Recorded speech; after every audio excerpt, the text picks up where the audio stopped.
Hey guys, it's life coach and licensed therapist Robin May and the founder of the I Believe in Marriage Network. And I really do. I really believe in marriage. Listen, I really want to dive into this conversation. I have some notes in front of me because I am low key obsessed when it comes to marriage. And if I don't have notes in front of me, I'll be talking to you for an hour. And I know you're not about to sit here and listen to me on this video for one full hour. So I have my notes right here. All right. All right. So let's dive into this conversation. Couples, have you ever said, how in the world did this simple conversation turn into this big explosion? We were only talking about what we were having for dinner. Now we are arguing, and that wasn't even what it was about. Fellas, have you ever said, she does not get me? And ladies, do you think, is he even listening to me?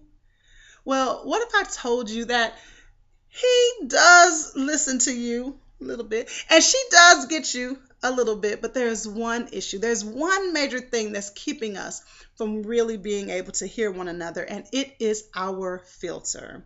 And listen, we all have a filter, and it happens with all of our conversations, but I want to help you see how it impacts your marriage.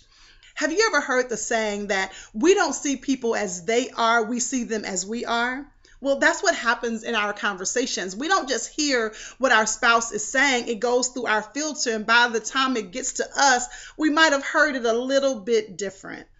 And because of this crazy filter, our conversations get thrown off track.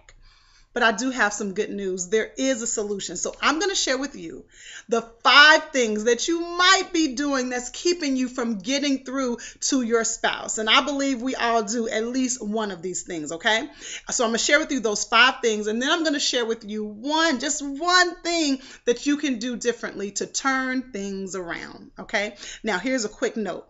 As I'm going through these 5 things, I want you to be careful not to hear them and start thinking, yep, that's what my spouse does. Yep, he sure does. Yes, she needs to hear this. I want you to work really hard to hear it for yourself. Which of these 5 things do you do? All right, I'm going to give them to you really quick. Jot them down. Number 1, when we're having a conversation, one of those intense conversations, one of the things that we may tend to do is defend our position. When we're having that intense conversation, we can have the tendency, instead of really hearing what our spouse is saying, we are defending our position. Number 2, we're deflecting our role in the situation. Instead of hearing what they're saying, hearing their concern, we start to deflect our role. Number 3, we may dismiss our spouse's feelings. We don't really pay attention to what they're saying they feel. We dismiss it as if it's not what they're saying it is. And then number 4, we might disrespect our spouse. Now, this is a big one because we may disrespect not just in what we say, but even with our body language. Then number 5, we may shut down and just refuse to even deal with the issue. Our spouse is trying to engage with us and we just shut down because we're not going to deal with it. Okay, do you need me to give those to you again? Real quick. Number 1, we defend our position. Number 2, we deflect our role. 3, we might dismiss our spouse's feelings. Number 4, we might disrespect our spouse. And then 5, we may shut down and just refuse to even deal with the situation. Okay, now I want you to be super honest. Which one of those 5 applies to you? All right, I'm going to go ahead and share my crazy first, okay? I'm going to tell you that when I ask my husband, which of those 5 things do I do? My husband says that I sometimes demonstrate number 2.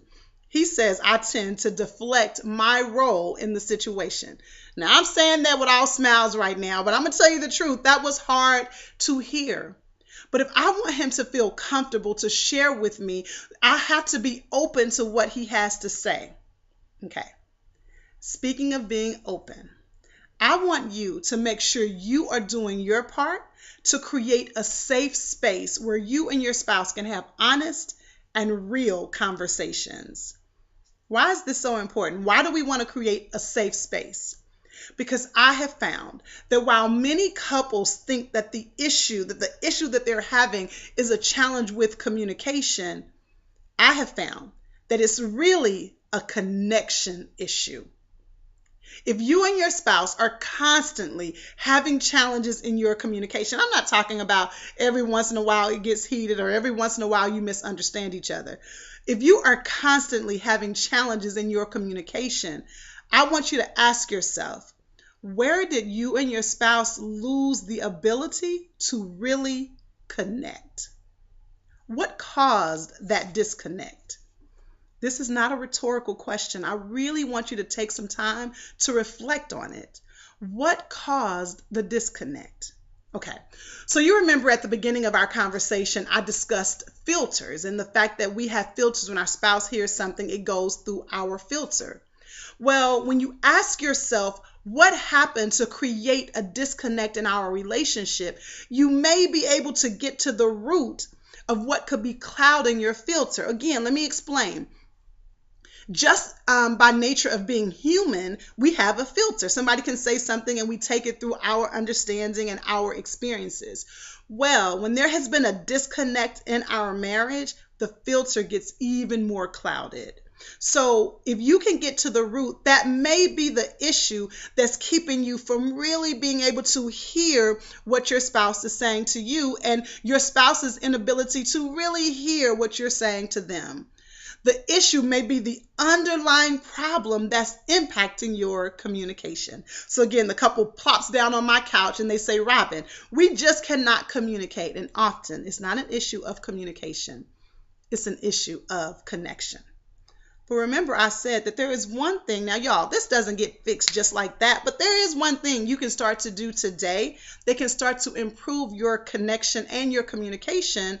And that simple thing is you got to learn how to clean your filter. So I was talking to a friend earlier and her and her husband were having challenges with their air conditioned unit.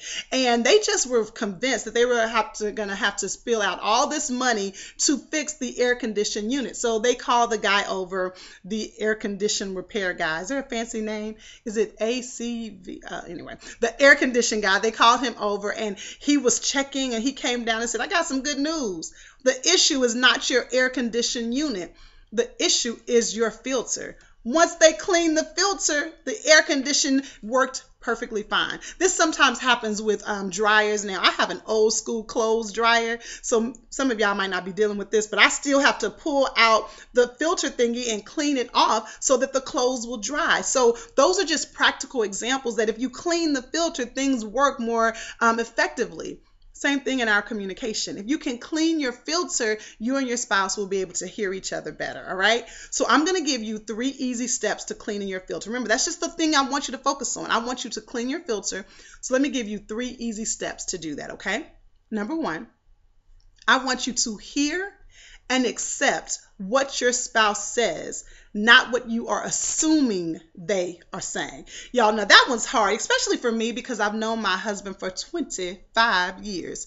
25. I've known my husband for 25 years. So often I feel like I already know what he's going to say. I already know what he's thinking. But you know, if I'm fair, I don't want people just to assume what I'm thinking. I want them to hear me. So if you want to clean your filter and really hear your spouse, I want you to hear and accept what they are saying. I want you to be careful not to make an assumption. Be curious. Really dive in. Number 2, I want you to get some help from your spouse in cleaning your filter. Here is an easy question that I have implemented in my own marriage, and y'all, it has worked so well in our communication. I simply ask this question. When we're in the heat of a conversation or before it even gets heated, I'll say, babe, can you help me to see this the way you see it? I'll just pause and say, wait a minute. I don't want to keep fighting. I don't want to keep defending my position. I don't want to keep deflecting my role in the situation. I want to hear it, and I want you to help me to see this the way you see it. It kind of takes his defenses down. It takes my fist down, and it allows us to really communicate. So I want you to try that. Whatever love word you use for your spouse, I say babe, I say honey, I say handsome. What do you say? You say sugar? Do you say with your fine self? Whatever you say, I want you to do that. I want you to say, babe, can you help me see it the way you see it?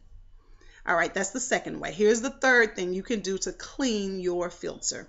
I want you and your spouse to work on going to the center of the room. What does that mean?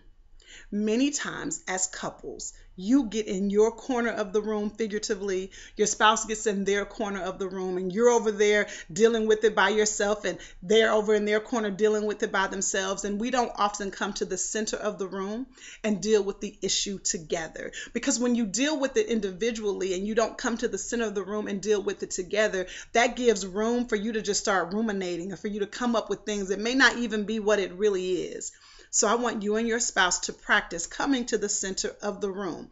I want you to deal with life together. Y'all, when it comes to communication in marriage, if you want to make a real change, you have to be intentional and you have to be consistent. Listen, when you're doing life together, so many things come in the way to try to pull us apart. Remember, there's no such thing as standing still in marriage. Either we're drawing closer together or we're drawing further apart. And so if you want to have healthy communication, and now we've discovered that it really is a healthy connection, you have to be intentional and you have to be consistent. So I have a challenge for you. Yeah, I'm not going to just leave you out there. I'm not going to let you do this by yourself. I have a challenge for you. Over the next 5 days, I want you to practice what we've talked about. I want you to practice cleaning your filter through those 3 things I just walked you through. Let's go over them again. Real quick. Number 1, I want you to hear and accept, stop assuming. Number 2, I want you to get help from your spouse. Honey, can you help me see this the way you see it? And then number 3, I want y'all to come to the center of the room. So over the next 5 days, I want you to practice that. Plus, I have a really easy, simple worksheet for you to download. I want you to go to IBelieveInMarriage.com/self-check. IBelieveInMarriage.com/self-check. I want you to download that. And then that'll give me an opportunity to stay in connection with you and contact with you and support you over the next 5 days. You're going to need some support because whenever you get new information, something's going to come and challenge it. So I want to support you over the next 5 days. So go to IBelieveInMarriage.com/self-check. The download button is right there. And I want you to download this worksheet that's going to kind of help you with some questions to check your own heart to make sure you're on the right track. Listen, Michael Jackson said, may he rest in peace, that it starts with the man or the woman in the mirror. I'm sure your spouse has some things that they could work on, but why don't you start working on you first? I think if we do that, we'll see some progress on our journey. So IBelieveInMarriage.com/self-check. Go check that out. I truly believe this is going to help you and your spouse get on the right track. We're just talking 5 days. I'll see you in your email shortly. Talk to you soon.